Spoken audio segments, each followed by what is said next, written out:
So today is the day 2 of our preliminary due diligence.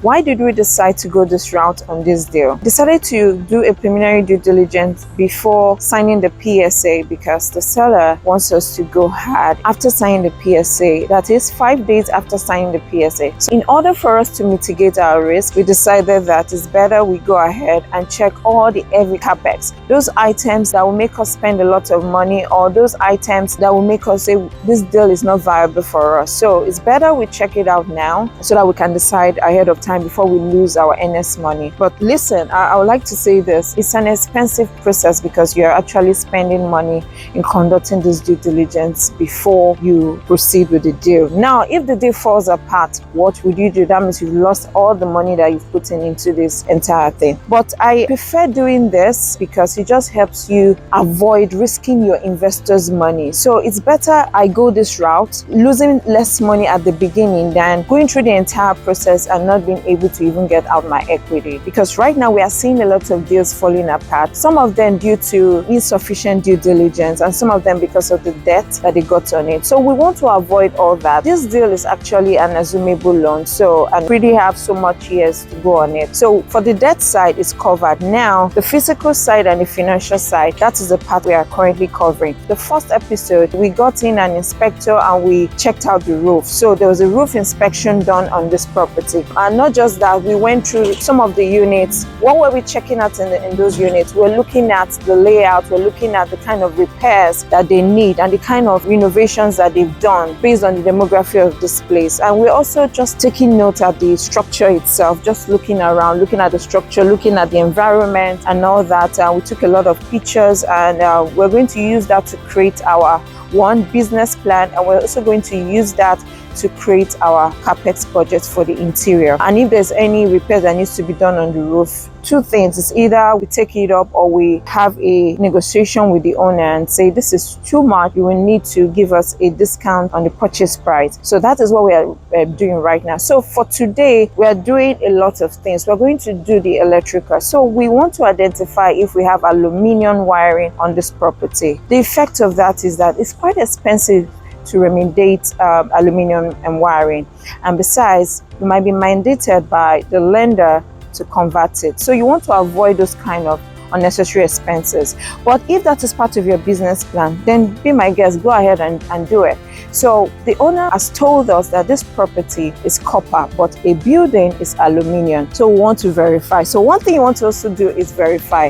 Everybody says anything. The owner, the broker, everybody wants to sell. So your duty is to verify those things that they've said. So in order for us to verify, we're bringing in a specialist that is a licensed electrician to help us identify that. So I'm working alongside with my property manager. My property management team, they're on ground. We are just waiting for the electrician to be here. He'll be here anytime soon and we'll start the process.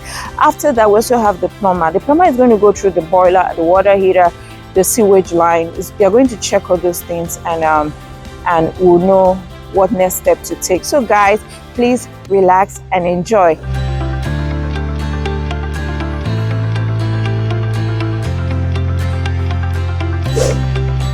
Hi Jordan. Good morning. Good morning, good to see you today. So what are we doing today? We're completing the inspection, or we're continuing it. The electrician's coming today, or Is that the electrician? Yes. Okay. We're gonna have a guy for woodwork and paint to walk it. My guy's gonna come for stairwell and handrails. See if there is a code violation, so to get a quote for that. Okay. And then to check out the boilers as well. Why are we doing the woodwork? Just so we know. If they're termites, right? Yeah, just to see what the maintenance would be, what it would cost. Might notice some issues, so just kind of get an idea. So are we also checking for mold? Mold inside or inside? No, because we're not walking the. Okay, so we'll get to do that during the walkthrough of the entire building. Yes. Okay. Thank you so much. How long will this process typically take? I don't know. So they're actually here. They use the same vendor. We were talking with the electrician. He actually came to the property to do a job for the seller, and we're just taking that opportunity to just verify some things, and he was giving us a rundown of the entire thing. So while we're talking to him, the general contractor came in, and so you can see the general contractor now. So the contractor was talking to us about the drywall, because if you take a look at that place, you find out that the drywall was not complete, and they were using that same place for storage. So there was storage, and that's safety hazard. So he was trying to bring that to our notice that this will not pass the city's inspection. Remember, the city is going to inspect the property once you take over. So that was going to be an issue. So he was saying that the city will write this up, and that's the truth. The city will write it up.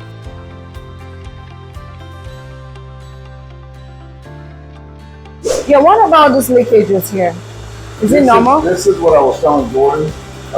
Some of the insulation is off the pipes, and a lot of times what happens is this insulation gets into your pump, your motor, and makes it go out. So I highly recommend to insulate all your lines. I understand that. Thank you. Looks like the inspector got an 8. Yeah, and the thing about a state is they'll never tell you when they're going to show up. Yeah. They just show up unannounced, and then they hit you for everything they see. So you'll never prepare for them. This is some of your storage tanks, water system. Yeah, I think they just changed this. They're not too old. They actually loop with each other, so they help each other out to maintain hot water for the place. Mm-hmm. And those are about, $9,000 ticket items when they go out, but they look recently new. Yeah, they're not new. that old. 2 years old. Yeah, they usually last you about 10 years. 10 years. So Yeah. I think that's less than 1 year. Yeah, they seem fairly new. Okay. But this, syrup wise, pretty good. They look like they did some taking bet on it, so that's what it requires by the state. But this So we're one good here, with this. Yeah, you're good with that. Okay. You're good with that, except the pipe needs to be insulated because it gives you a lot better results on the Okay. inside of the unit Okay. when you insulate Okay. those lines and you protect. What's the cost? Do you know? That insulation right there, probably about $1,000.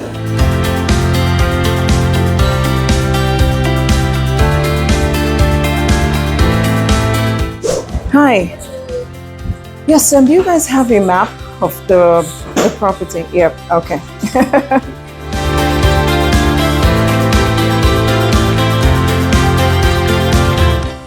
Just taking a walk around the property, and we identified some things that needed to be done. So a lot of times when people have lending issues like this, we go back with what's called cool deck.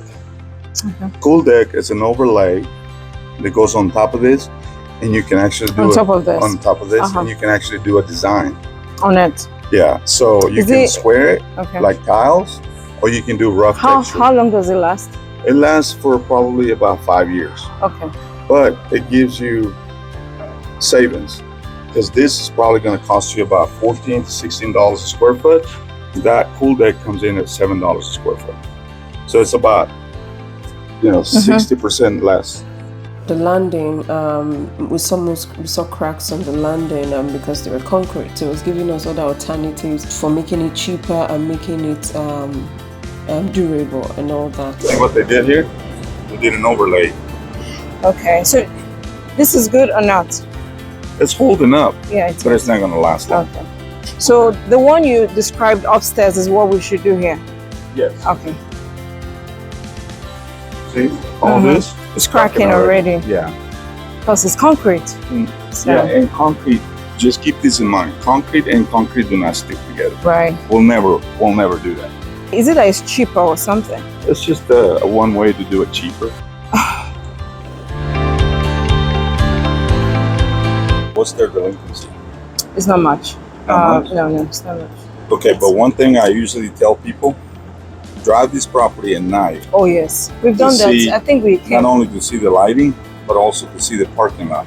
If it's full, that means everybody lives here that have a car, and this parking lot should be full. And what they're claiming for? They're claiming what, 90%, 98. 98%. All right. Well, this parking lot should be full. Yeah, some of them is to park outside. Okay. Yeah. All right. So I know that one for a fact. Okay. So guys, I was supposed to take you through a tour when we were doing the electrical inspection, the plumbing inspection, the woodwork inspection. We had all those things covered, but guess what? Our camera was not recording. Can you believe it? We virtually did not capture everything. We captured just the beginning part, but the other part we thought we pressed the record button, but apparently we didn't. So we lost some videos. I was super excited to show it to you guys, but apparently we don't have it. We should bring a plumber out, check the lines as well. I would just to be on the safe side. Do you have your plumber that? I can see if I can schedule him out. So we have Monday. I can see if I can schedule him out for Monday. Okay. Yeah, let's see if we can do that. And So what would you guys be doing on that day? Monday will probably just be Checking the running sewer the line. cameras on your sewer lines, make sure they're all Yeah, good. based on what we saw. But we saw quite a few repairs that have been done already. So, Yeah, but we saw some that were already clogged. yeah, pretty much every building has a sewer clean out. Yeah. That's a trip hazard. They'll have to be saw cut and brought down to level areas or moved to another location. So I'm gonna write that up for you. One of the things we normally do after going around is for us to sit down and brainstorm. So in this meeting, we were brainstorming and we're talking about the sewer line and all that. It was based on the walkthrough we decided we're going to check the sewer line, and we scheduled that for Monday. Okay, so just 3 of the buildings. Are a full replacement. Full replacement. And then there's going to be shingles that, like I was telling you, that The they one, yeah. that they weren't nailed correctly. And they're going to come off soon. There's going to be some of the metal trim wasn't Probably done. installed correctly. And overall, the cost is going to be $159 Including the replacements. Yeah. Those ones we're going to replace. for those 3. Okay. But you can go in more detail once we have a bigger screen. Yeah. Okay. Thank you. That's all yours. Thank you. You're welcome. While we were brainstorming in the meeting, the roof inspector sent the roof report, and the property manager was just informing us about the amount and all that. So right there and then we were creating our capex budget. We already had the report for the roof and we just itemized it. We already had for the general contractor. General contractor went through the entire property. He looked for areas that would be of concern to the city and also to the lender, and he wrote them up. So that was a list he gave to me, and we're taking a look at and just going through the entire list. And he was also trying to understand the business plan, and we explained to him that the business plan was for us to do more of the curb appeal. That is, the exterior was our major focus, because with what we are seeing, the interior did not need as much attention as the exterior. So the good thing was that every capex items, some of them were newly done and all that. I think the major issue was just the roof, and not all, just 3 of those roofs needed attention and all that. So we're going to show you guys briefly the report for the roof, and also the report for the electrical and the plumbing and all that. So this is just a section where you want to ensure that you listen to your property manager, you listen to the vendors and all that. With their report, you make up your capex and budget. You don't just create a capex budget without knowing exactly what is it that you want to do. So there's a preliminary due diligence. With this was about 80% of the job already. The next thing was for us to do the sewage line, to scope it, and also to do the interior walkthrough. So based on this, we found out that there were some form of discrepancies with what the seller told us. The seller told us only one of the buildings needed roof replacement, but when the report just came out, which we just saw, 3 of it needed replacement. So you want to verify.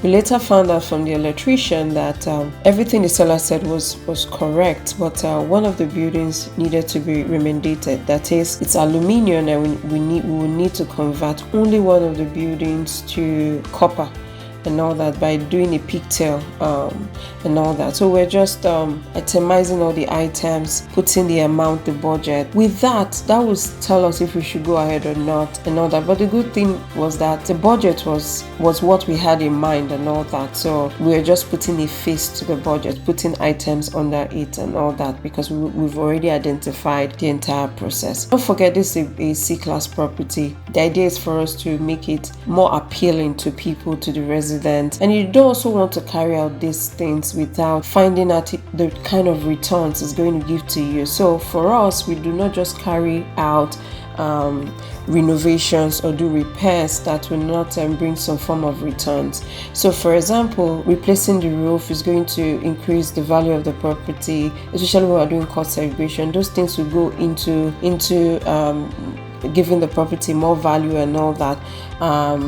Replacing anything we intend to replace, like, and let's say the good things that the boilers are all in good condition, the water heater is in good condition and all that. But if we needed to replace those things are very valuable for the property. So we don't just go ahead to start fixing things that will not give us return on investment. So what we're doing here was itemizing the priorities and creating our CapEx budget on all that. It was from this that we realized that the interior was not the priority. The seller has done the major heavy lifting in the interior, so the exterior was not the issue that we had to deal with and all that. So while we were having this meeting, I just got informed that the woodwork inspector was around, and he had already gone around and given the property manager the breakdown, but was going to formally give us a report and all that. So that was going on while we were doing this.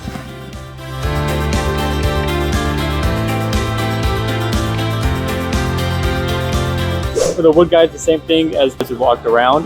A lot of the soffits needs to be replaced. Which one? A lot of what? Soffits. Okay. Like what we identified there. You were describing over there, the underneath of the building. There's some posts that need to be replaced. Not too many. Not too many. There's like 10 of them that he saw that need to be replaced.